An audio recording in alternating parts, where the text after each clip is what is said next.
સુરતમાં હવે ખરેખર અસામરિક તત્વો આતંક મચાવી રહ્યા છે અને તેમાં પણ પરપ્રાંતીય વિસ્તારોમાં તો અસામરિક તત્વોનો આતંક રોજો રોજ વધી રહ્યો છે।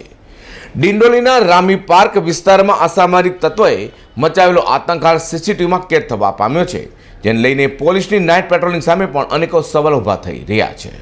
સુરતમાં અસામરિક તત્વોનો આતંક રોજ વધી રહ્યો છે અને રાત્રિ કર્ફ્યુ દરમિયાન તો જાણે અસામરિક તત્વો બેખોફ થઈ રહ્યા હોય તેમ લાગી રહ્યું છે।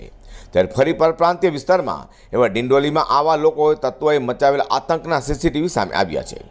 ડિંડોલી ખાતેના રામી પાર્ક વિસ્તારમાં રાત્રિના સમયે લાકડાના ફટકા સહિતના હથિયારો સાથે અસામરિક તત્વોએ આતંક મચાવ્યો હતો, સાથે કેટલાક લોકો પર હુમલો કરતા ઇજાઓ પહોંચી હતી। સ્થાનિકોએ જણાવ્યું હતું કે રાત્રિના સમયે અસામરિક તત્વોએ આતંક મચાવ્યો હોવાની પોલીસને જાણ કરાવવા છતાં પણ સમયસર પોલીસ આવી ન હોવાનો આક્ષેપ કરવામાં આવ્યો છે। હાલ તો રાત્રિ કર્ફ્યુ દરમિયાન આમ જનતા ઘર બહાર નીકળે તો પોલીસ તેઓ સામે કડક પગલાં લઈ રહી છે, ત્યારે અસામરિક તત્વોનો ખુલ્લો દોર મળી રહ્યા હોય જેને લઈને પોલીસની નાઇટ પેટ્રોલિંગ સામે પણ અનેકો સવાલ ઊભા થઈ રહ્યા છે। અઝર કુર્સી સાથે પ્રકાશવાળા।